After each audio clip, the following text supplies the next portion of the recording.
Hello, everybody. Welcome to episode 9 of All Walks of Life, Let's Inspire. I'm your host, Peter Sobey. There might be some construction noise in the background, as right outside my window they are tearing apart and resurfacing my street, Magnolia Boulevard, for all you stalkers out there. And I'm glad to have you all here today. My guest today is a wonderfully, incredibly talented actress, writer, producer, and now she's added director to her multi-hyphenates. Her name is Michelle Krusiec. Her work has been recognized by the White House, State of California, the Museum of Chinese Americans, and she is the only Asian American woman to be nominated for Best Actress in the Taiwan Golden Horse Film Festival for her role in Saving Face. Also coming up on the show, the segment And Now You Know, the segment Whistles of Wondering, and also the segment Wheels of Wisdom.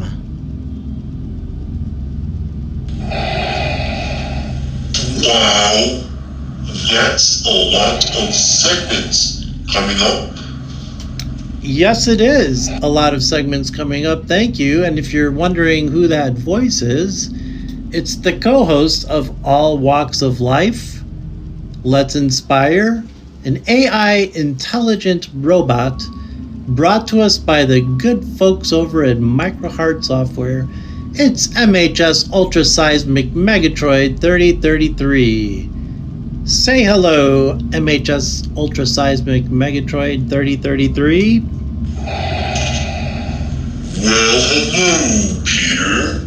Hello. Hello, Fireside audience.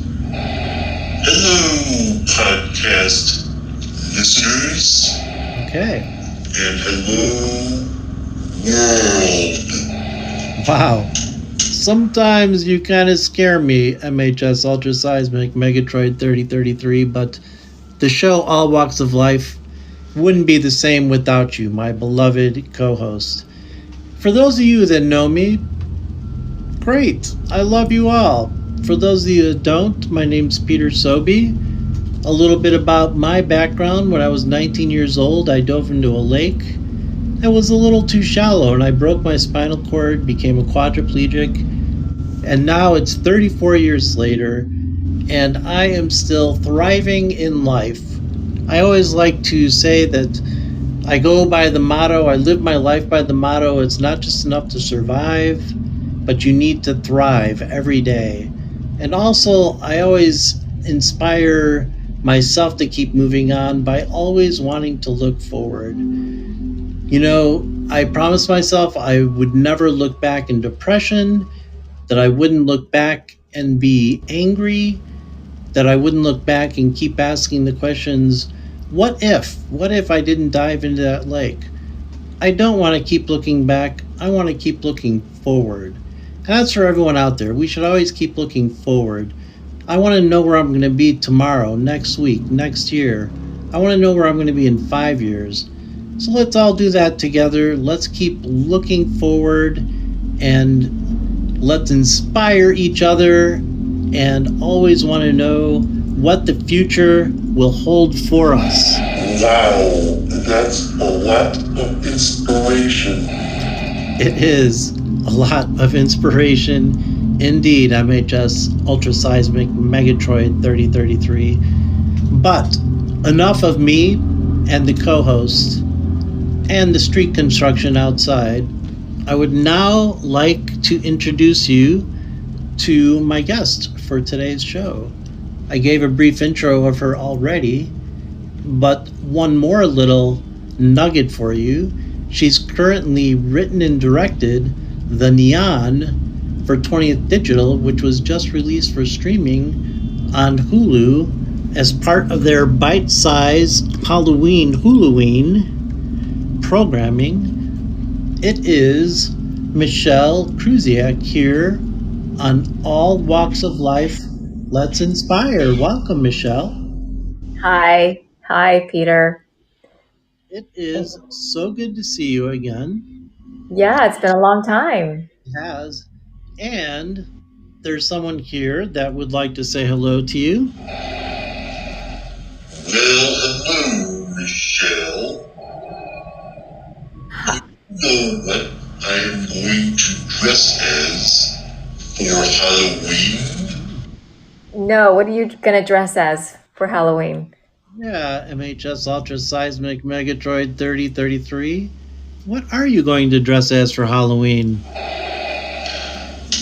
have bought the mask, and I am going to go trick or treating as the Nyan.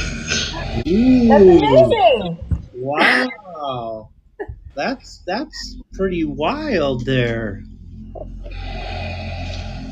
Michelle, I love little Snickers bars. I love little Twix bars. Wow, okay. I love little bags of Skittles. I love M&Ms, especially green M&Ms. Okay. I even love the candy corn. I love trick or treating. Wow, MHS Ultra Seismic Megatroid 3033. How in the wide world of walking can you even go trick or treating? Or you don't even have legs, much less a body. And plus, how can you eat candy? You are an AI robotic co host of All Walks of Life. I eat all. I do all. And I see all. Ooh, dang, you keep saying that. Should we be afraid, MHS Ultra Seismic Megatroid 3033? No, Peter. You shouldn't be afraid at all.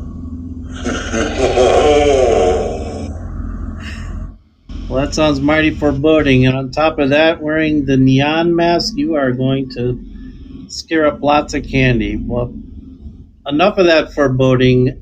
I am sitting here with Michelle Krusiec. Michelle, before we dig into you and your life, I thought it would be fun just to give our audience a quick little story of how we actually know each other. Yeah, please I, do. What's that? I said, you remember, right? Oh yeah, yeah. Well, I'm hoping it's with Apartment A. Yeah, unless you have a different reality. That would be fun to come up with an alternate reality story. But yes, Apartment A. Yes, yes. My fond memories of very fond memories of us during those times.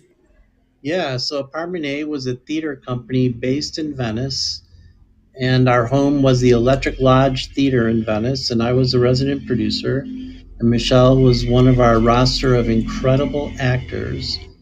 And I actually had the honor of Michelle being cast in one of my short plays. We would do an evening of short plays every year. And because I was a resident producer, I never wanted special treatment, so I would submit my scripts under a false name. Although I think Michael and Maurice, the artistic directors, would get a few pages in and be like, "Is this yours, Peter Selby?"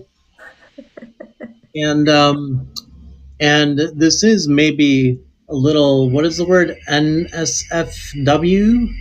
But the play that my short play that you starred in was called Fucking A. And it was you and Kobe McLaughlin uh, and Bruno played the restaurant manager and Erwin played the waitress. Fucking A, that's right. It was just so fun little short play about two people that just met and decided to get married out of nowhere, and the manager happened to be a certified wizard online that could marry them, and hilarity ensues. Yes, there was a lot of hilariousness. I remember those. That was the key line I got to say over and over again. Hilarious. Yeah, that's right. That's right. So that's how Michelle and I met. And of course, she was already kind of a superstar at that point in time, which we will talk about a little bit later with your one woman show. But, after Apartment A kind of folded around '06 or '07 because we basically ran out of money, you just went through the stratosphere. So just give us like how, first of all, let's start with Made in Taiwan. Like, how did it come about for you? At that point in time, you hosted like a reality show called The Travelers, correct? And you did Yes. a couple of small things. What led you to writing this one woman show? I had always been writing since I was a kid. I started with, at the time, there was no such thing as fan fiction, but I did fan fiction for Voltron. Wow, really? Yeah. Yes, I did a fan fiction Voltron episode. That was like my first thing that I ever wrote. When I think I was like 11 years old, I showed it to my dad, and I remember he was very encouraging of my writing.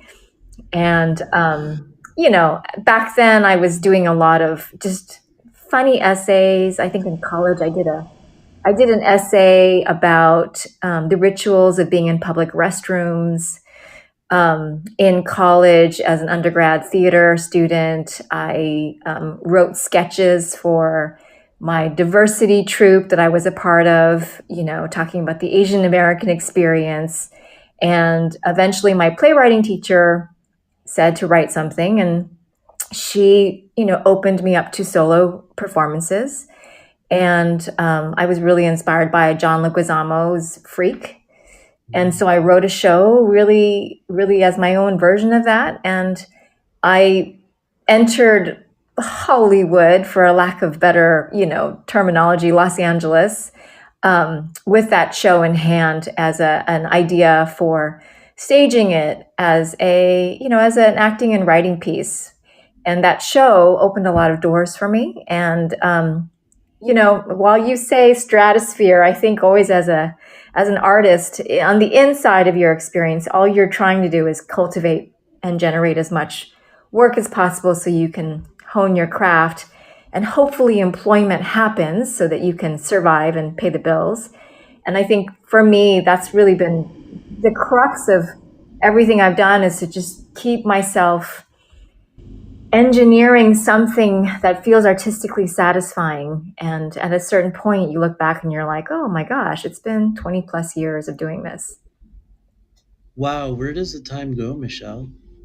I know, I know. It's, yeah. I mean, I have kids now, Peter. So Right. I think when I was actually just about to ask you. You've got a family. You've got two children. I have a 5-year old girl and an 8-year old boy. And, when I was in apartment A, I was such a young spring chicken. I was at Coachella and, Burning Man. And, the idea of having kids was far, far beyond my expectations at the time. So it's definitely been a while. I feel like apartment A was really during the time where I was really trying to learn and hone my abilities as much as I could as an actor. I was always trying to figure it out as an actor. And the writing part, was something that I'd always done, but I don't think anybody really nurtured that, because I think at the time, I would say in the early 2000s, you weren't encouraged to be a multi hyphenate. You were told to pick a lane and stay in that lane. Totally. And now it's a much different it's much different in terms of people making content. But had I known then what I know now, I would have continued to cultivate my writing voice. But at the same time, I think there's only so much time you have. So I think I did as much as I could with my time. Absolutely. Not to mention that, what you've gotten on the flip side is years of wisdom that you can now infuse into your writing. Yeah, yeah. I think in your 20s, your experience is relatively the same from day to day in that you're trying to make it happen in your 20s. You're trying to I think you're either responding to your childhood in some form or you're trying to figure out who you are as a 20 something. And then 30s is spent looking back on your 20s, and then 40s is recovering from all of it and realizing, like, oh my gosh, now I really have something to say. And I think that's kind of what my journey has been, is that, oh, now I have something that isn't just identity pieces. That's not just about my family. Now more complexity is coming through in my own experience as a woman, and how do I relate to the world, and how can I translate that into storytelling? That's amazing. I mean, I think you just laid out what the journey of an artist is from decade to decade of their life. And I can confidently tell you now that I am securely into my early 50s that what you just explained is spot on. And I believe then when you get to be my age, the ripe age of 54, that you also start incorporating that wisdom and knowledge and reflection into legacy. And it's one of the main reasons why I even started doing this show, because it just hit me like an epiphany this year that I want to start thinking about what I'm going to put out into the world and what I'm going to leave the world when I'm gone. And I felt like I've got a whole life of inspiration to share, and I've got so many people that I've crossed paths with, like yourself, that are so inspiring, and I want to share them with the world. So to me, I say, Michelle, exciting times are up ahead for you, because I think that ball of inspiration, wisdom gets bigger and bigger, and the desire gets stronger and stronger when you hit 50. Yeah, well, I have to say that it's great to hear you say that, but I also to just reflect back on when I knew you most in our long history together was during those times of being at apartment A. But you always struck me, and I think it had to do with your own experience, and the way you start your show explaining your backstory. I remember in my manicness of my 20s trying to hustle, and I mean I definitely was this like turbine. And when I met you, you were always this calm, centered, very humble, very grounded uh, person. And I just remember always seeing you and admiring your energy. You were always, I think you probably, oh, is that the Autobot? Yeah. No, actually, that was Graciela. Thank you for the applause. And I should say hello, Graciela, for joining us in the audience. And I see my high school friend Mike and his wife Michelle are watching. So welcome to the show. But please go on. You were speaking so highly of me. Well, I am, because it's good that you're doing this, Peter, because it feels right. Because I think for someone who has the wisdom you have and the inspiration, you really, for me, gave me a sense of like, oh, that's what it looks like to have somebody who's centered and, really in their own body in terms of who they are. And I really didn't, I never felt that you were struggling with that. Like you had found your center, through your own backstory. And so when you invited me on there, I thought this would be a really fun, enriching conversation to have.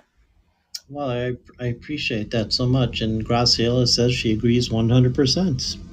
Thank you, Yay. Graciela. No, that's really nice of you to say, Michelle. I really sincerely appreciate that. And I look forward to many moons from now when you turn 54 to see what you're putting out to the world, because it's going to be incredible. And so, what you brought up right before here, let's put it this way, I've got like 100 questions. We never get to them all. But one thing that interests me, because I'm just curious, like I kind of like to, there's things I think that lots of people are curious about. We never get the opportunity to hear answers. So here you are, you're, I mean, you've got a list of like 100 plus credits in films and TV shows. And then now you've got two children. So my question is, what, like getting pregnant in Hollywood, there comes a time where you want a family. Did you struggle with that? Like, okay, wait, this year would be the worst year to get pregnant because, I'm up for this TV show. What was that process like? Because I know for a woman in Hollywood, us men, we don't have that worry. Women are the light givers of life, but you juggle that with career. I don't know how you do it with motherhood now. But what was it like when you said, I really want to start a family? Did you think like, I can't wait, I got to do it now, now's not a good time? Was there a struggle there? Yes, that was not my experience as a woman. I was not the woman who thought I wanted to have kids. It definitely was very career centered, work centered, and I grew up with a mother who instilled this sense that as a woman I only had so much time. And that was honestly very much alive within my understanding of how I related as a woman in the world to my industry. Was that I only had a short amount of time to achieve something, to prove myself, and then the concept or the fantasy is that if I prove myself enough within my youngest years, then somehow those magic doors are going to open, and then it's carte blanche, it's green lights everywhere, right? That's in my mind was like, oh, if I jump all the hoops, if I prove myself, then I don't have to work so hard and I can relax and have a family. That was my fantasy. And I think that it's a very naive point of view, to think that somehow you're supposed to have it all figured out. And life unfolded the way it did for me, and I always felt short of my expectations, even when I think in my mind I thought, oh, this is amazing, this is all happening. There was always this part of me that was judging everything, and thinking that I was supposed to be on a different kind of rise, and that was a very hard perfectionist quality that I had to spend time undoing and deprogramming out of myself. And I think that comes from immigrant values. I think that comes from being POC. And not that I've got it all figured out by any means, but definitely having a family. And it wasn't really by choice. I think at a certain point, like I think I canceled my wedding like twice because of jobs. Wow. And I got married on New Year's Eve, and I found out that a lot of industry people got married on New Year's Eve, which then I became a cliche when I realized that, because people try and get married when they don't have work. And I was like, oh my God, I'm a cliche. Um, and and really, I did a theater show for a full year, where I was on the road traveling. And by the end of that, out of exhaustion, I just said I needed to rest. And I got pregnant. So it wasn't really a conscious decision. And then once that happened, it really took me a good 8 months to accept my pregnancy. I sat down on my couch one day and was like, okay, I just can't actually physically work anymore. And that's when I really started to bloom. Like my baby came, and I experienced like this incredible connection to my son, and felt love, unconditional love for the first time, which, I love my parents. I love my family. My father has since passed, but I grew up in a very conditional type of loving environment, just the nature of economics of my family. I mean, they always loved me, but I always felt like I had to work at everything, and unconditional love, that I could do no wrong. For me, when I looked at my baby, that's when I realized, oh my gosh, this is the thing that everybody's talking about. And I've been so afraid of becoming a mother. And that's when I really deepened as a human being. So sorry for the long answer. No, it's a beautiful answer. My God. It's inspiring. And then I have to say, right, I immediately started working after having my baby. And then after I think it was in year 2, my husband and I looked at each other because around year 2, you start to kind of like relax a little bit. The baby's walking and talking, and a little more independent. And I had a conversation with my husband and I was like, let's put the whole second child conversation on hold. And we agreed to do that. And the next week, I found out I was pregnant. So I think my answer is, I think if you just let the universe decide for you, so if you allow, I have a little post-it that says, let go of the struggle. And if you can just let go of the struggle, the universe just finds its way, if you can just find that synchronicity with the universe. Amazing. Speaking of parents and children and childhood, I noticed in reading up about you, yes, I stalked you just a little bit, Michelle, that we have something in common if you're open to talking a bit about it, and that is that we were both adopted as children. I was adopted at birth, but you were adopted at age 5? Yes, 3, but the Chinese ages are a little different. But yes, 3 and Is that why you look so young? no, that's the ring light, Peter. I happen to have I'm in this hotel room because I'm shooting something, and I happen to have a ring light, so it's the ring light. I didn't even say this like to start the show. I want to say it publicly on record. Michelle, you look amazing. I haven't seen you like, in person in well over a decade and a half, maybe. And this is probably the first time we're seeing each other in video. So for not having seen you in probably like 13 to 15 years, you look amazing. Oh, thank you, thank you. Well, you do too, Peter. I don't think I whatever white pill you've taken is working for you. Right. Because Asians age differently, we're young and then we hit a certain age and we're all like, "Arr," you know. So you're doing pretty well. My beard is entirely white. And my hair doesn't have my hair. Facial hair is in right now, Peter. It's very in. Yeah, so I don't have to worry about that. But I do feel like I'm gonna wake up one morning and my hair will be white too, and I'll be like, when did that happen? Well, it's distinguished. It's distinguished. And of course, I could go into this whole thing about how positive thinking and positive energy does translate to our cells in our body.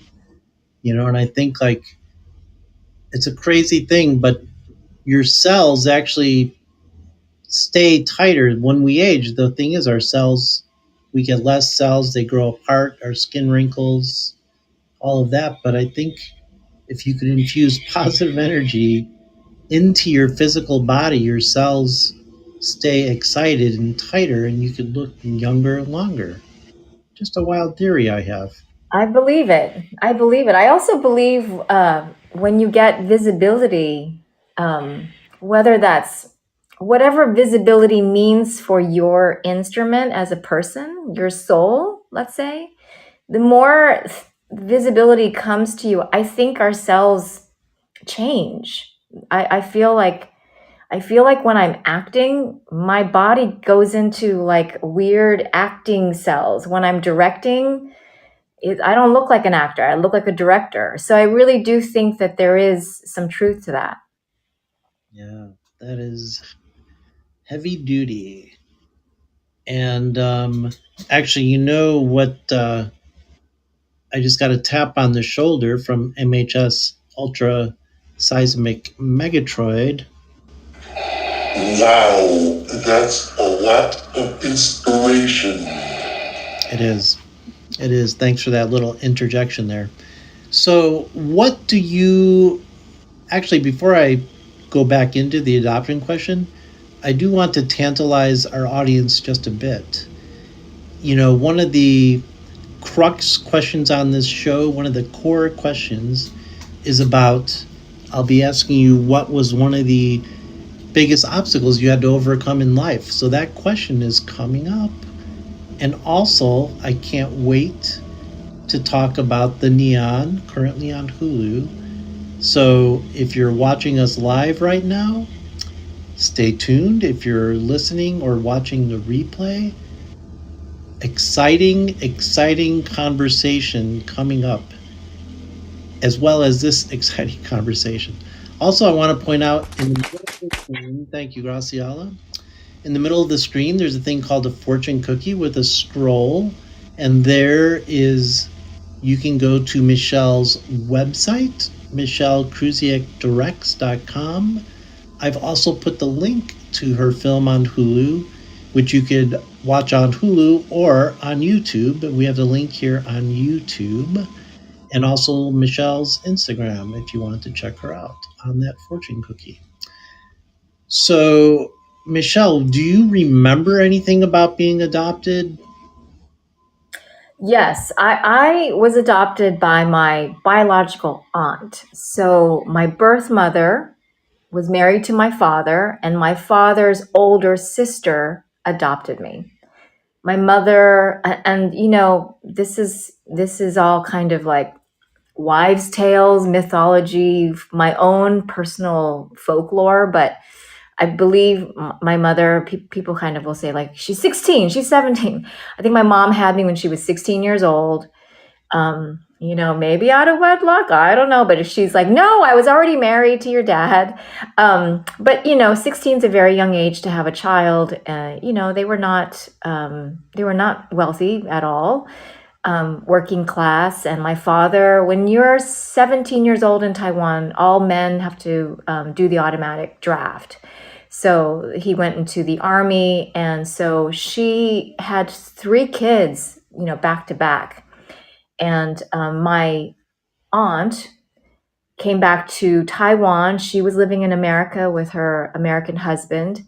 And my aunt came back to Taiwan and saw me as a little girl. And my grandmother said, you should take Yahui. Yahui is my Chinese name, and take her to America where she can study and have a better life, and then bring back the fortunes from America when she gets older to save the family.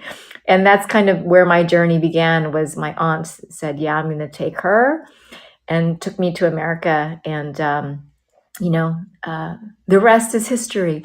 So I know my birth family. I know my sisters. I have another younger sister who was also given up for adoption, but outside of the family. So I actually don't know where she is. And I grew up knowing my birth family and my siblings, and I do feel very connected to them. So I don't know if you know your biological family, but I'm definitely pro adoption. And if you are adopting someone, if you are adopting a child, or I guess anybody, I do think it's important to let those people know their history and how the circumstances around their adoption. It allows for much more trust. And I don't believe there's this like there's a fear that if I let my adopted child know their birth family, they're gonna somehow not feel connected to me. I disagree.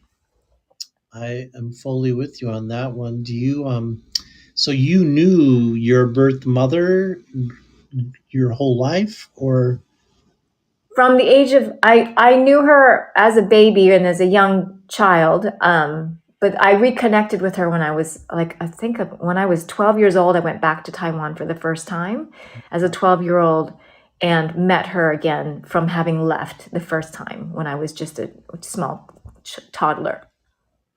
wow.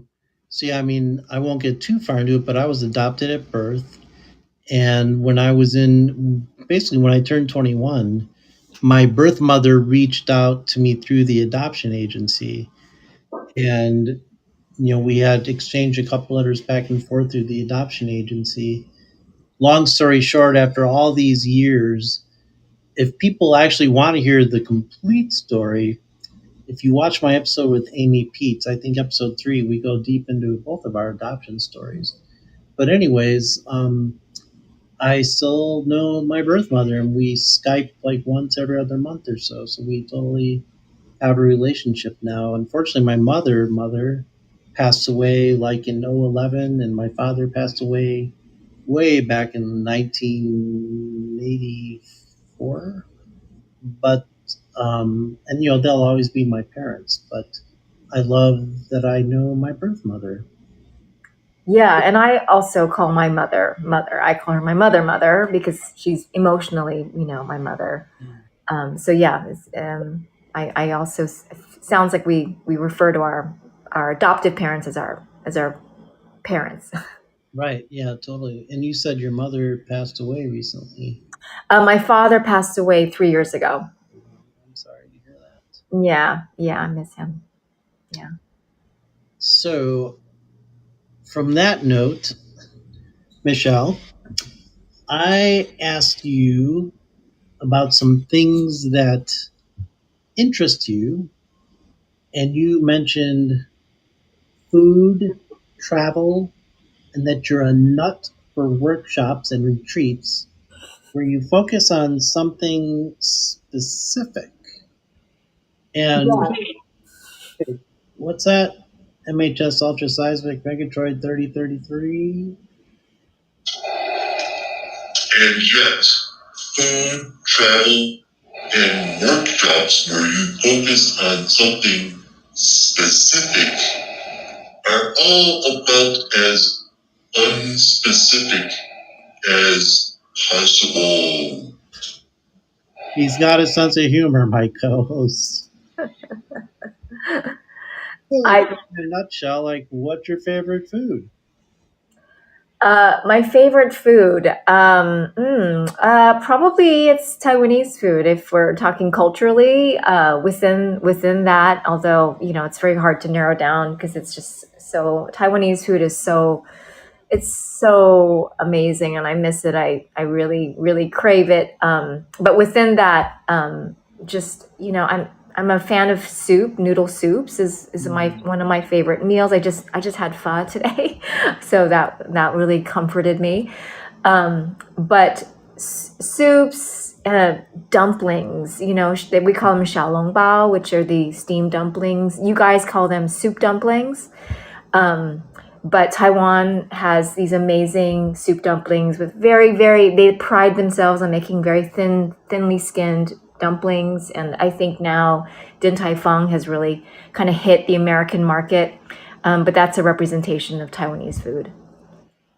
Gotcha. And of course, as an actress and writer and producer, you get to travel a whole lot. I do. I mean, I always feel a little bit guilty because when I work and I'm on location, it's almost like I'm on vacation, I mean, obviously the work isn't easy by any means, but when I get to go somewhere to be on location, for me, there's a kind of ritual, which is I get to put myself into an experience as an actor, or I haven't done it as a director yet, but because I am a mother, it's very hard for me to do the acting when I'm a mother because I like to really immerse myself. Since I haven't really gone on location as a director, I don't know what that's like yet. But my husband will take the kids away from me for about a chunk of time so I can just get my head into the zone of just what the world is supposed to be like.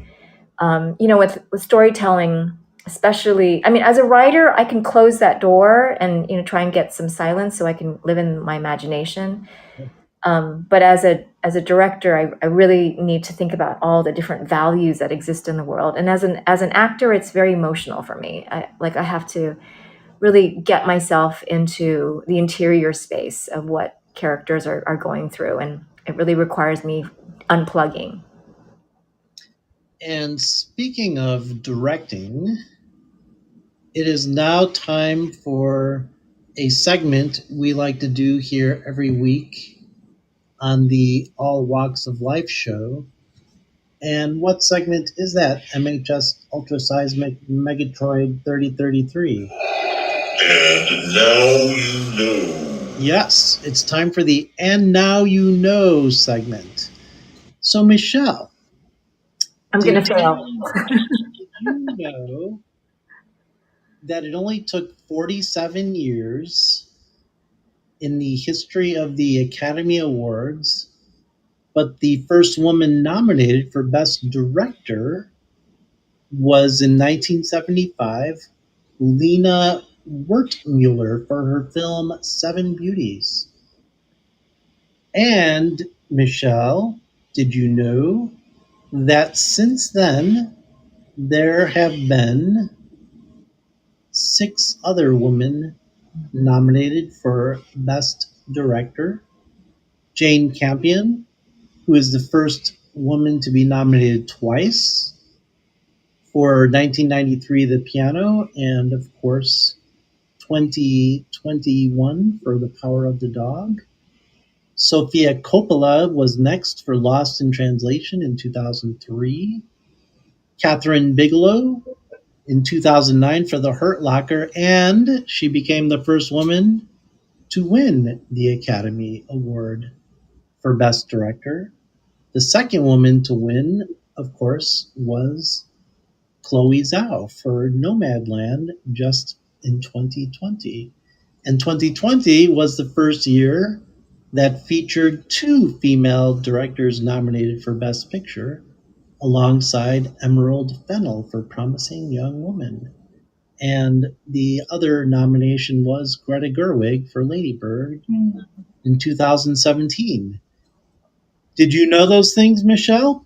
I knew the later, more recent ones. I didn't know. I'm familiar with Lena Wertmüller's. Is it Wertmüller or Wertmuller? I'm not sure, but there's 2 dots over the U, so I think it's Wertmuller. Yeah. So I've heard her name, but I did not know exactly that she was the first. But that makes sense.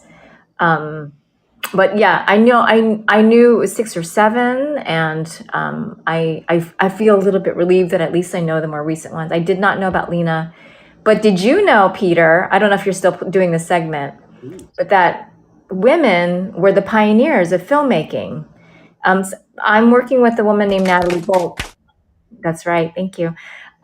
Who's also an actress and also directing. We were talking about. She was telling me that, and I did know this, that women were the pioneers in filmmaking, and women were doing really, really well as filmmakers until banks got involved with having to finance films, which I think this took a turn like in the, I'm going to say like the 30s and 40s, when silence became talkies. Silent film became talking films. And once banks had to step in to finance that changeover of the mediums, they wouldn't finance women. They'd only finance men. And that's when the women started to stall out. Whereas in the beginning, they were pioneering the medium. Amazing. I did not know that. Yeah. So thank you for sharing something I didn't know. So, hey, Michelle, Yes. Did you know? here's one that you might know, but I want to share it with our audience.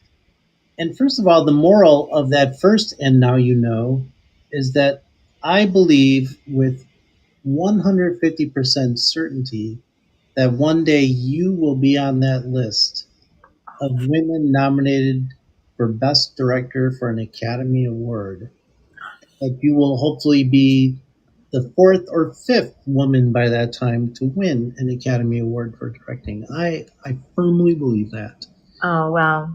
Well, thank you, Peter. I really, really am humbled by that. That would be amazing. I feel like I'm just at the beginning of my journey, but that is, hearing that for anybody, right? And having some kind of champion when you're first starting something is so necessary for someone to take that journey on. So thank you. And I say that because that ties into our second, and now you know.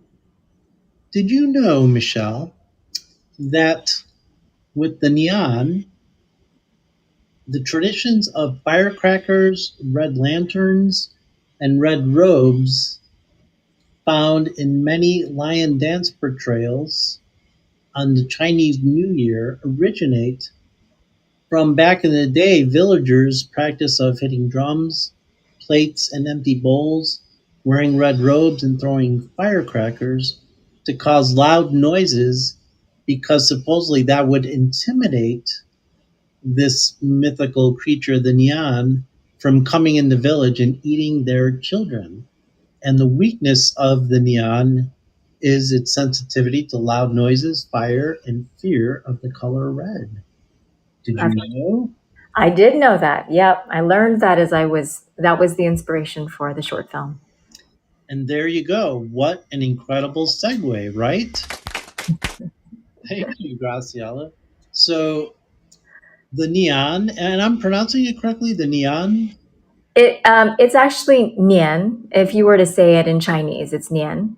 It's So, spelled weird, but I'm using the pinyin spelling, which is using the alphabet that we are familiar with to represent Chinese sounds. So in the pinyin version of Nian, it's not neon, it's Nian. neon. So the neon. So this week's and now you know segment was totally tailored to you because I watched the neon a couple of times, which is why I know that you've got it in you to direct an amazing feature film that will get you nominated for Best Director. Wow, And thank you. this short film, it's so, for 5.5 minutes, it's so incredibly compelling, creepy, scary, the whole 9 yards. So now you wrote and directed this. And I'm thinking about the whole concept of now we've learned what the neon fears. It really makes me wish that Tammy in your movie had that knowledge and she might have survived. Although, spoiler alert, maybe. Yeah. Tell us, and once again, the link to watch the film is right in the fortune cookie there. It's too long for me to read off with a bunch of gobbledygook in it, but if you just go to YouTube or Hulu and search for the Neon, Nian, you'll find it right away. So tell us, how did this come about, writing and directing a film for Hulu? Yeah, and just to tag, I think if you go to Hulu, I think you will find it under Bite Size Halloween, which is the name of the anthology. It's an anthology of horror shorts. And on YouTube, I think if you Google Nian and maybe Bite Size Halloween, it should come up fairly quickly. So I don't know, I'm sure you know this, Peter, but in Los Angeles, there is the AFI Conservatory. And there is within that conservatory a 1 year directing workshop specifically for women called the Directing Shop for Women. And it is a prestigious, it's been around since 1974. It's very prestigious and next to impossible to get into. So there's no way you could have gotten into it, right? I had to try. I tried twice, and I got it on my second time. And Good, you got into it. You I got into did. the women's directing program at AFI. What? Yes, yes. And, these workshops are, I don't know if you know this, you probably do, but I never assume, anything. But Warner Brothers, some of these studios have these diversity programs, and this is just my big shout out to these places. Don't shut these programs down, because Warner Brothers tried to shut it down and then made a U-turn. And the same thing with the AFI DWW, which I was a part of. It allowed for someone like myself, who's been in the industry for a very long time, to figure out how to transition into directing. And if I had the time to take 3 years off from my career to go back to school, which honestly I would do that. The DWW, it was a fast track through a film school type of program for people in mid-career. And so it allowed me a formal space to learn the better tools that I don't have to become a director. And I made a film in that program called Bite. And I don't know if you ever saw my one person show, but I took an event from that show, which was based on the night my mother bit me. And I turned that into a short film. And that short film was then seen by an executive at 20th Digital Studios.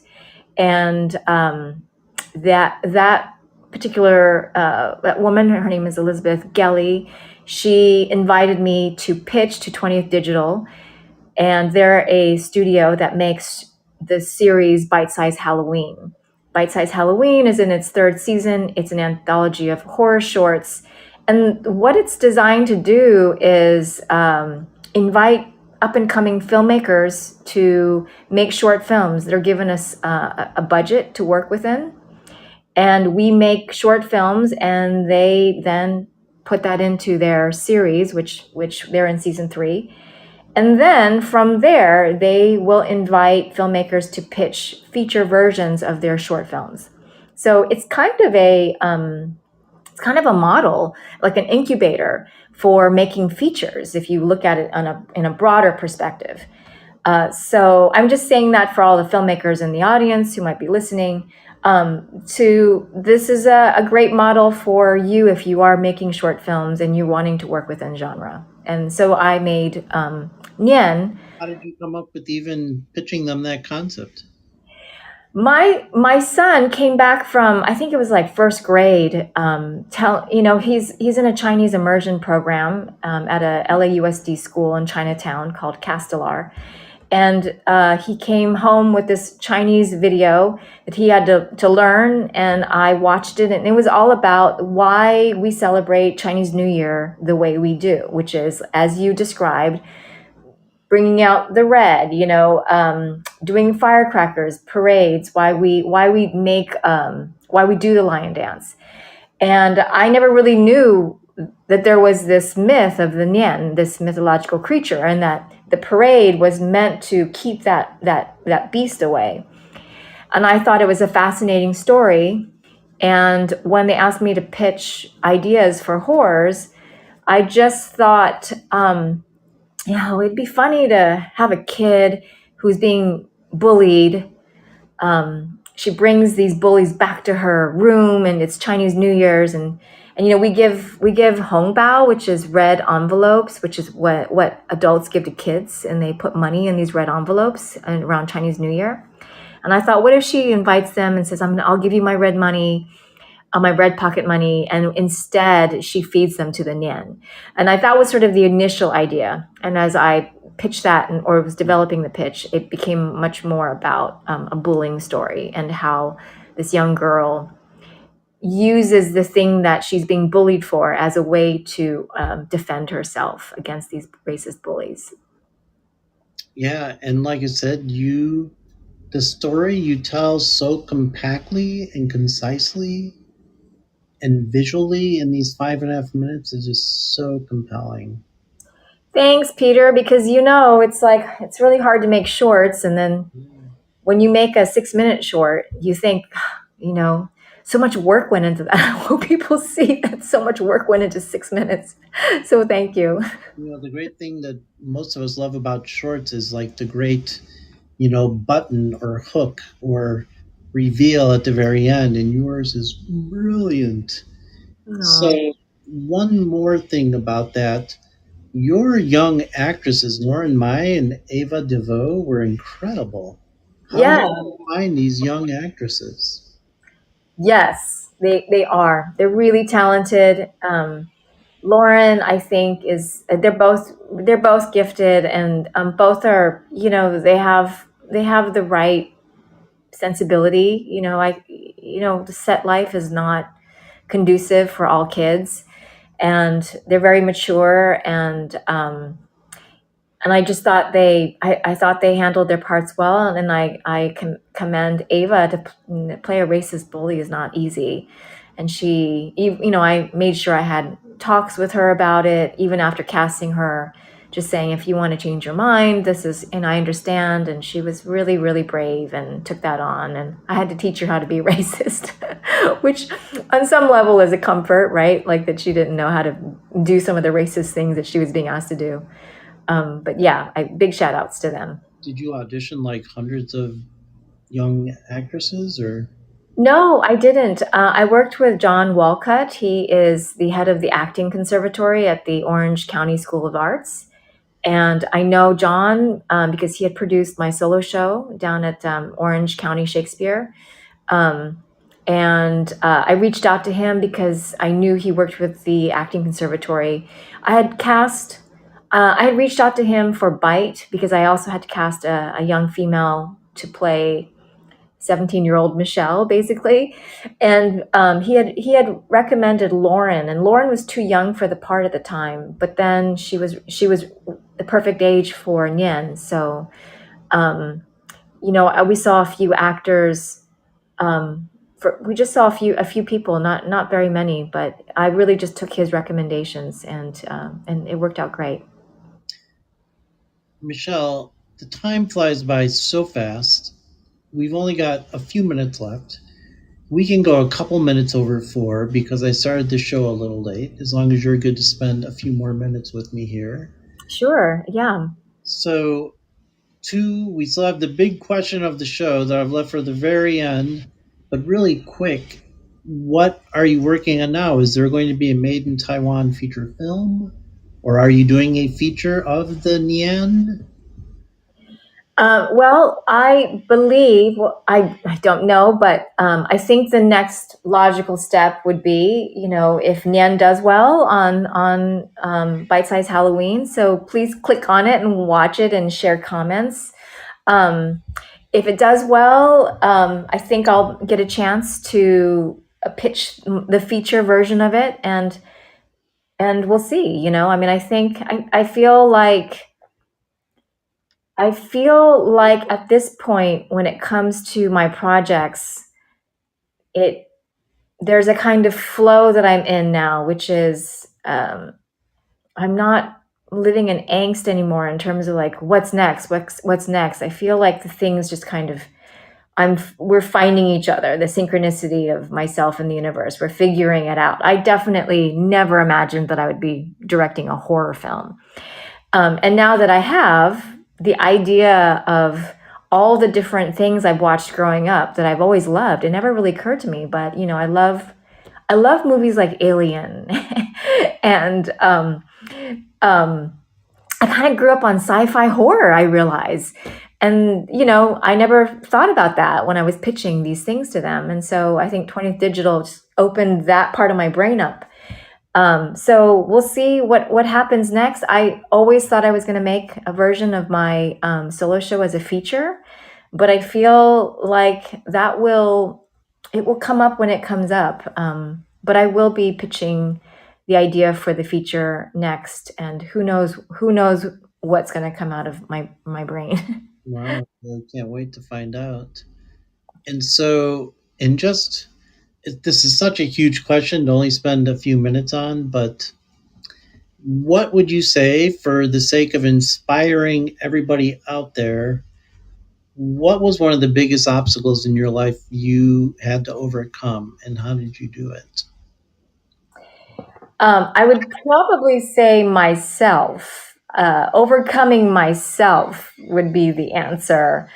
Um, I think I I think I would get in my own way, which is my own self criticism, my own perfectionism.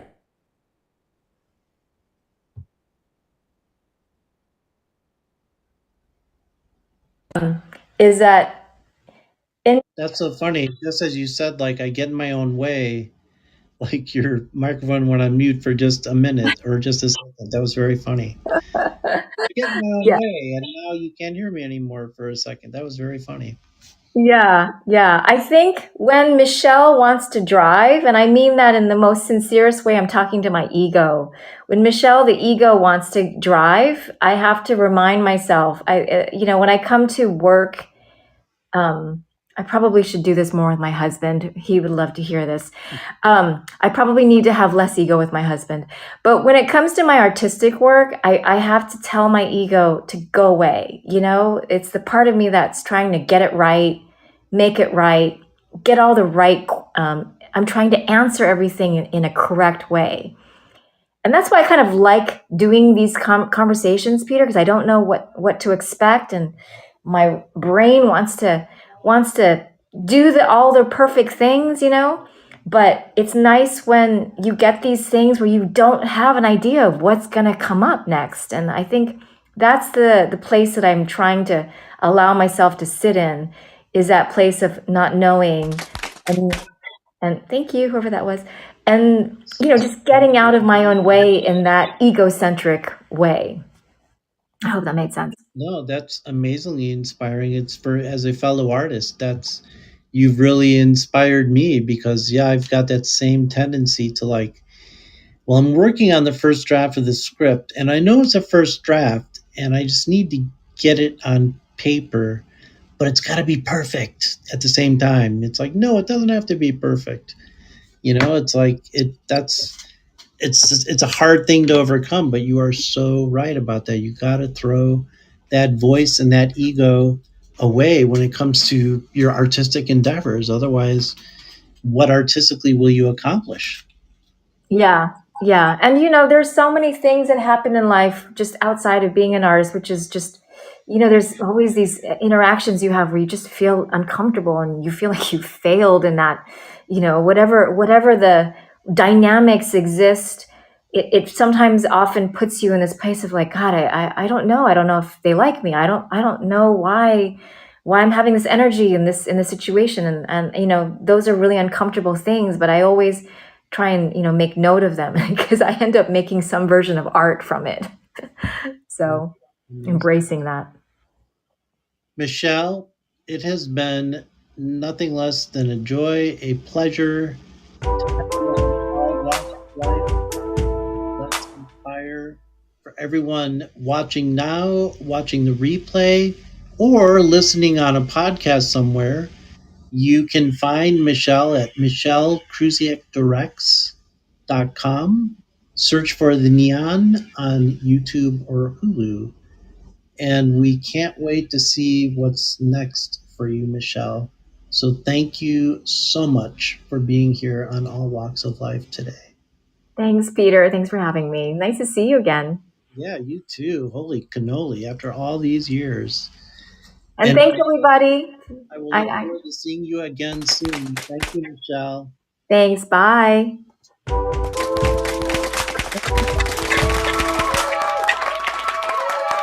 Audience, and for your participation, I appreciate it. Just to let you know, we have some very exciting shows coming up for you. It looks like next week on Saturday, October 22nd, we have